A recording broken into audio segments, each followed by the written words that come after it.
Assalamualaikum warahmatullahi wabarakatuh.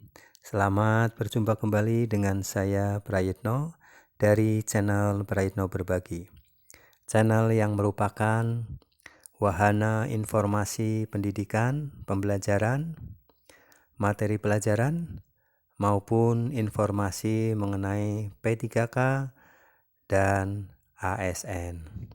Baik, Bapak Ibu Guru di seluruh Indonesia, selamat berjumpa kembali. Semoga harapan saya ya, Bapak Ibu selalu dalam keadaan sehat walafiat, tetap semangat di dalam menunaikan tugas pengabdian terhadap pendidikan Indonesia.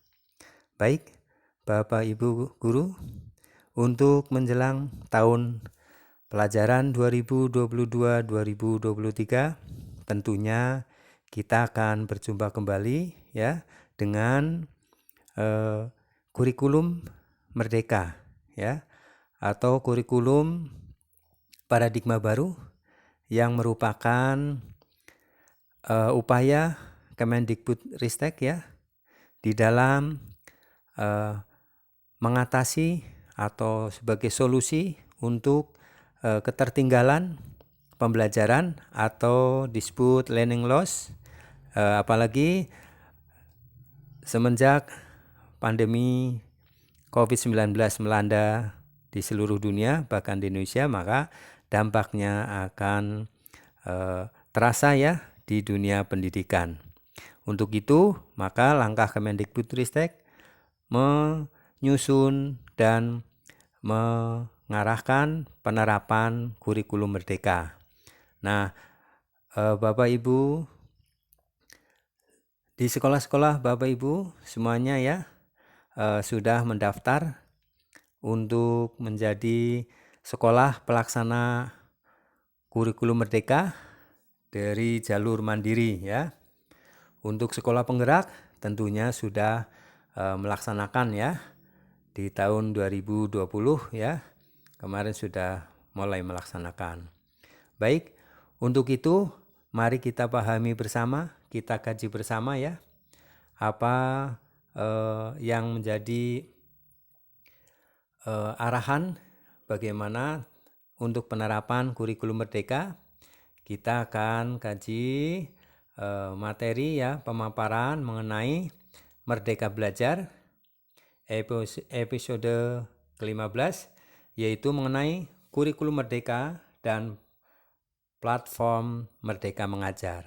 Nah, seperti apa? Mari kita kaji bersama-sama ya, Bapak Ibu. Nah, episode Merdeka Belajar hingga saat ini, episode 1 Merdeka Belajar, episode 2 Kampus Merdeka, episode 3 Perubahan Mekanisme BOS. Kemudian di episode 4 sudah dipelajari mengenai program organisasi penggerak. Episode 5 program guru penggerak. Episode 6 transformasi dana pemerintah untuk pendidikan tinggi. Episode 7 program sekolah penggerak. Episode 8 SMK Pusat Keunggulan. Episode 9 KIP Kuliah Merdeka. Episode 10 mengenai perluasan program beasiswa PDP. Episode 11 Kampus Merdeka Vokasi. Episode 12 Sekolah Aman Berbelanja ya, mengenai Siplah ini. Nah, episode 13 Merdeka Berbudaya dengan Kanal Indonesia. Nah, episode 14 Permendikbud PPKS. Kemudian di episode 15 yang kita akan kaji bersama ini adalah mengenai kurikulum merdeka dan platform Merdeka Mengajar. Ya, baik Bapak Ibu guru, mari kita kaji bersama. Krisis pembelajaran di Indonesia ya, ini latar belakangnya ya. Krisis pembelajaran di Indonesia telah berlangsung lama dan belum membaik dari tahun ke tahun. Nah, ini ya ada grafiknya ya. Dari tahun 2000 sampai 2018 ya, naik kemudian turun, kemudian 2003 sampai 2018 ya, ini juga sama.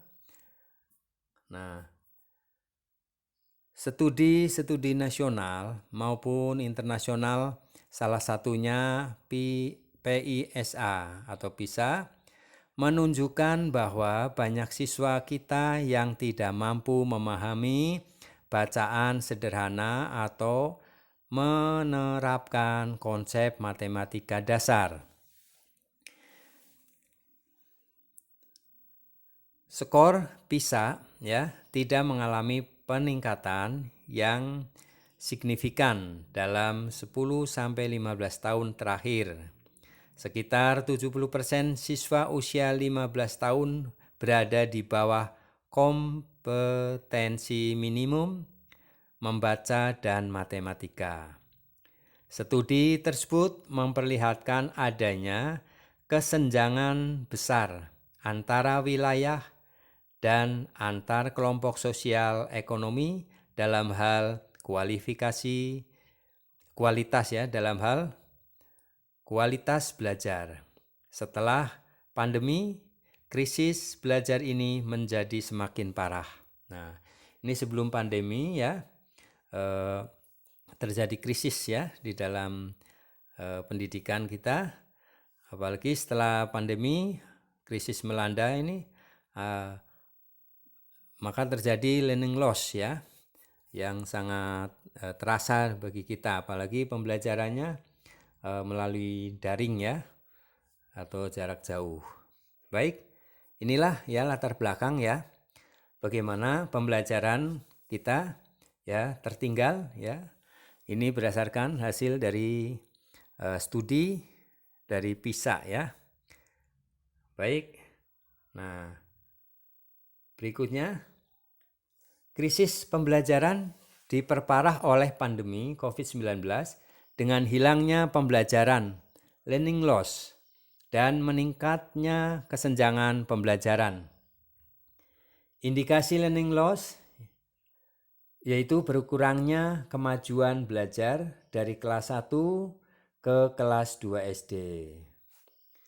Nah, ini ya, di mana di bagian ini ya, ini literasi, kemudian numerasi ya. Ini sebelum tahun ajaran 2019-2020. Kemudian sesudahnya malah turun ya. Nah, baik. Ini keterangannya sebelum pandemi kemajuan belajar selama 1 tahun yaitu kelas 1 SD adalah sebesar 129 poin untuk literasi dan 78 poin untuk numerasi. Nah, ini di tahun sebelum ya pandemi. Itu kita literasinya berada pada angka 129, kemudian numerasi pada angka 78. Setelah pandemi ya yang bertanda merah ini, kemajuan belajar selama kelas 1 berkurang secara signifikan atau learning loss. Ya. Nah, untuk literasi learning loss ini setara dengan 6 bulan belajar. Ya. Untuk menumerasi learning loss tersebut setara dengan 5 bulan belajar. Diambil dari sampel 3.391 siswa SD dari 7 kabupaten kota di 4 provinsi pada bulan Januari 2020 dan April 2021. Kita teruskan. Penyederhanaan kurikulum dalam bentuk kurikulum dalam kondisi khusus ya, kurikulum darurat, efektif memitigasi ketertinggalan pembelajaran learning loss pada masa pandemi COVID-19 ya. Jadi pada masa pandemi terjadi ya dari Kemendikbud itu menyederhanakan kurikulum ya dalam bentuk kurikulum darurat. Nah, apa kurikulum darurat bisa dilihat di video dari channel Preno Berbagi. Hasil belajar siswa 12 bulan pembelajaran di masa pandemi COVID-19. Proyeksi jika tidak ada learning loss itu di angka 522. Pada sekolah yang menggunakan kurikulum 2013 482, learning loss 5 bulan ya. Kemudian pada sekolah yang menggunakan kurikulum darurat, learning loss ya pada angka 517. Survei pada 18.370 siswa kelas 1 sampai kelas 3 SD di 612 sekolah di 20 kota dari 8 provinsi menunjukkan perbedaan hasil belajar yang signifikan antara kurikulum 2013 dan kurikulum darurat. Bila kenaikan hasil belajar itu diefektifkan ke proyeksi learning loss, numerasi dan literasi, menggunakan kurikulum darurat dapat mengurangi dampak pandemi sebesar 73%. Literasi dan 86% numerasi. Nah, ini ya. Jadi dari kurikulum 2013 yang dilaksanakan pada masa pandemi. Nah, kemudian mitigasi dengan kurikulum darurat ya, sehingga terjadi pengurangan ya dampak dari pandemi itu. Nah, inilah gambarannya ya Bapak Ibu. Baik, kita lanjutkan. Efektivitas kurikulum dalam kondisi khusus semakin menguatkan pentingnya perubahan rancangan dan strategi implementasi kurikulum secara lebih komprehensif. Nah, ini yang melatar belakangi hasil dari penerapan kurikulum darurat. Nah, ini akan berpengaruh ya. Rancangan dan implementasi kurikulum saat ini ya, yang sekarang ini kita laksanakan yaitu 2013 ya, kurikulum 2013 KTSP ya. Nah, kemudian arah perubahan kurikulum berikutnya ya, yaitu kurikulum merdeka seperti apa. Nah, kita lihat dulu rancangan dan implementasi kurikulum saat ini yang kita lakukan ya selama ini. Struktur kurikulum yang kurang fleksibel. Jam pelajaran ditentukan per minggu ya. Nah, arah perubahan kurikulum merdeka ya, yaitu struktur kurikulumnya lebih fleksibel. Jam pelajaran ditargetkan untuk dipenuhi dalam 1 tahun.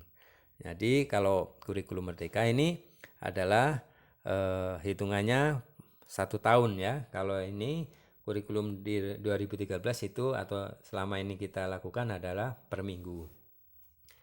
Yang kedua, materi terlalu padat ya, maksudnya materi terlalu padat sehingga tidak cukup waktu untuk melakukan pembelajaran yang mendalam dan yang sesuai dengan tahap perkembangan peserta didik. Nah, arah perubahan kurikulum di kurikulum merdeka yaitu fokus pada materi yang esensial, capaian pembelajaran diatur per fase bukan per tahun. Kemudian materi pembelajaran yang tersedia kurang beragam sehingga guru kurang leluasa dalam mengembangkan pembelajaran kontekstual. Nah, arah perkembangan perubahan kurikulum di Merdeka ini, kurikulum Merdeka adalah memberikan keleluasaan bagi guru menggunakan berbagai perangkat ajar sesuai kebutuhan dan karakteristik peserta didik. Yang keempat ya, teknologi digital belum digunakan secara sistematis untuk mendukung proses belajar guru melalui berbagai praktik baik ya. Nah, untuk arah perubahan di kurikulum Merdeka, aplikasi yang menyediakan berbagai referensi bagi guru untuk dapat terus mengembangkan praktik mengajar secara mandiri dan berbagi praktik baik ya. Nah, kita lanjutkan. Dalam pemulihan pembelajaran sekarang, sekolah diberikan kebebasan menentukan kurikulum yang akan dipilih ya. Nah, di tahun 2022-2023 ini, Bapak Ibu guru ya, silakan memilih ada 3 opsi ya. Pilihan 1 yaitu kurikulum 2013 secara penuh ya. Pilihan 2 kurikulum darurat yaitu kurikulum 2013 yang disederhanakan, dan pilihan ketiga adalah kurikulum merdeka. Nah, ini ya, silakan Bapak Ibu untuk mencapai mengatasi learning loss ya. Silakan sesuai dengan kondisi sekolah memilih 3 opsi ini salah satunya ya, sesuaikan dengan kondisinya. Baik. Nah, satuan pendidikan dapat mengimplementasikan kurikulum merdeka ya. Untuk yang sudah mendaftar IKM ya, untuk penerapan pelaksana sekolah pelaksana kurikulum merdeka secara bertahap sesuai kesiapan masing-masing ya. Nah, ini perlu diperhatikan. Pertama, kurikulum merdeka ini ya sejak tahun ajaran 2021-2022 kurikulum merdeka telah diimplementasikan di hampir 2.500 sekolah yang mengikuti program sekolah penggerak atau PSP ya, dan 901 SMK pusat keunggulan SMK PK sebagai bagian dari pembelajaran dengan paradigma baru. Nah, ini sudah diuji coba ya, kurikulum merdeka ini di tahun ajaran 2021-2022. Kurikulum ini diterapkan mulai dari TKB, SD, dan SDLB kelas 1 dan 4, untuk SMP dan SMPLB di kelas 7, SMA dan SMALB dan SMK di kelas 10. Kemudian yang kedua, mulai tahun ajaran 2022-2023 ini, satuan pendidikan ya, sekolah Bapak Ibu dapat memilih untuk mengimplementasikan kurikulum berdasarkan kesiapan masing-masing, mulai TKB kelas 1 dan 4, SD, SDLB kelas 7, SMP, SMPLB, MTS ya, dan kelas 10 untuk SMA, SMK, MA. Pemerintah menyiapkan angket untuk membantu satuan pendidikan menilai tahap kesiapan dirinya ya, sekolahnya untuk menggunakan kurikulum merdeka ini. Ya, yang ketiga ya, mohon diperhatikan 3 pilihan yang dapat diputuskan satuan pendidikan ya, sekolah tentang implementasi kurikulum merdeka pada tahun ajaran 2022-2023 adalah 1 ya, ini opsi untuk penerapan kurikulum merdeka. 1. Menerapkan beberapa bagian dan prinsip kurikulum merdeka tanpa mengganti kurikulum satuan pendidikan yang sedang diterapkan. Opsi kedua, menerapkan kurikulum merdeka menggunakan perangkat ajar yang sudah disediakan ya, sudah tersedia dari pemerintah ya. Kemudian yang ketiga opsinya menerapkan kurikulum merdeka dengan mengembangkan sendiri berbagai perangkat ajar. Ya, ini mandiri ya. Nah, baik. Seperti apa keunggulan kurikulum merdeka? 1. Lebih sederhana dan mendalam. Fokus pada materi yang esensial dan pengembangan kompetensi peserta didik pada fasenya. Belajar menjadi lebih mendalam, bermakna, tidak terburu-buru, dan menyenangkan. Ini adalah keunggulan dari kurikulum merdeka yang pertama. Kurikulum merdeka mempunyai keunggulan ya. Yang kedua yaitu peserta didik, dari segi peserta didik tidak ada program peminatan di SMA. Peserta didik memilih mata pelajaran sesuai minat, bakat, dan aspirasinya. Kemudian guru, dari segi guru mengajar sesuai tahap capaian dan perkembangan peserta didik. Yang ketiga, untuk sekolah ya, keunggulan dari segi sekolah memiliki wewenang untuk mengembangkan dan mengelola kurikulum dan pembelajaran sesuai dengan karakteristik satuan pendidikan dan peserta didik ya. Kemudian keunggulan yang ketiga adalah lebih relevan dan interaktif. Pembelajaran melalui kegiatan proyek memberikan kesempatan lebih luas kepada peserta didik untuk secara aktif mengeksplorasi isu-isu aktual, misalnya isu lingkungan, kesehatan, dan lainnya untuk mendukung pengembangan karakter dan kompetensi profil pelajar Pancasila. Nah, itu 3 keunggulan ya dalam kurikulum merdeka. Nah, mari kita kaji tentang penerapan kurikulum merdeka didukung melalui penyediaan beragam perangkat ajar, serta pelatihan dan penyediaan sumber belajar guru kepada sekolah dan dinas pendidikan. Nah, ke-1 penyediaan perangkat ajar, buku teks, dan bahan ajar pendukung ya. Ini perangkat ajar, buku teks, contoh-contoh alur tujuan pembelajaran, kurikulum operasional sekolah, serta modul ajar dan proyek penguatan profil pelajar Pancasila disediakan melalui platform digital bagi guru. Sekolah dapat melakukan pengadaan buku teks secara mandiri dengan BOS reguler atas dukungan Pemda dan yayasan. Bila buku cetak dapat dibeli menggunakan dana BOS melalui Siplah atau cetak mandiri.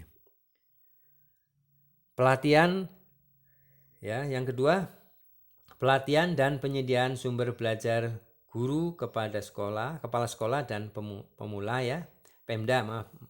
Pelatihan dan penyediaan sumber belajar guru, kepala sekolah dan Pemda. Pelatihan mandiri bagi guru dan kepala sekolah melalui micro teaching di aplikasi digital, menyediakan berbagai narasumber dalam pelatihan kurikulum merdeka, misalnya melalui pengimbasan dari sekolah penggerak. Berbagai sumber belajar untuk guru dalam bentuk e-book ya, video, podcast, dan lain-lain yang dapat diakses daring dari dan didistribusikan melalui media penyimpanan. Guru membentuk komunikasi belajar. Nah, yang ketiga adalah jaminan jam mengajar dan tunjangan profesi. Bapak Ibu ya, jangan khawatir. Di sini ada jaminan jam mengajar dan tunjangan guru. Jadi perubahan struktur mata pelajaran tidak merugikan guru.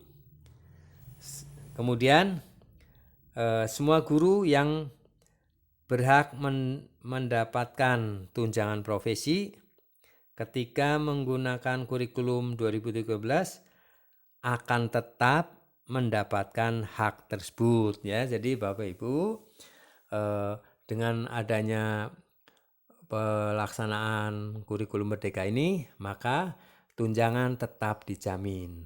Adapun nanti masalah kekurangan jam mengajar ada peraturan sendiri ya, di mana guru bisa ditunjuk untuk menjadi pemimpin proyek ya di dalam penyusunan dan pelaksanaan proyek profil pelajar Pancasila ya. Baik, kita lanjutkan. Selain itu, penerapan kurikulum Merdeka juga didukung oleh platform Merdeka Mengajar. Platform Merdeka Mengajar membantu guru dalam mendapatkan referensi, inspirasi, dan pemahaman untuk menerapkan kurikulum Merdeka. Jadi, Bapak Ibu silakan ya mendaftar ya, yang sudah mendaftar mengenai platform Merdeka Mengajar ya. Silakan untuk diakses ya info-info dari Kemendikbud. Nah, platform Merdeka Mengajar akan kita bahas pada video selanjutnya ya. Baik Bapak Ibu, semoga ini bermanfaat dan Bapak Ibu bisa mempelajari, bisa menerapkan ya seperti apa persiapan untuk penerapan kurikulum Merdeka di tahun ajaran 2022-2023. Mohon maaf dan terima kasih Bapak Ibu telah mengikuti video ini dengan selesai. Semoga bermanfaat.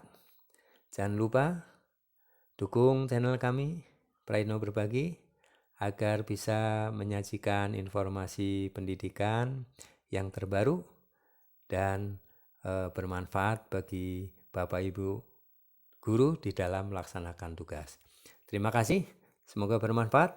Assalamualaikum warahmatullahi wabarakatuh.